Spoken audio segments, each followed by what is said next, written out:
今次咧其實都好開心，可以嘗試下做丑角。大家好，我叫陳景瑜。喺今次頂頭鎚嘅製作裏邊咧，我飾演梁國邦一個。國邦係一個好有趣嘅人。喺粵劇裏邊咧，呢個行當咧係屬於丑角嘅。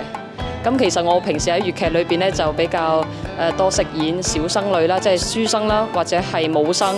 咁我係從8歲開始接觸粵劇，跟住11歲咧進入專業嘅訓練，去咗廣東粵劇學校。跟住到17歲嘅時候就嚟咗香港演藝學院戲曲學院讀粵劇專業嘅。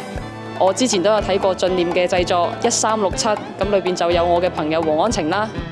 今次最特別嘅地方就係兩個唔同藝術界之間碰撞出嚟嘅火花。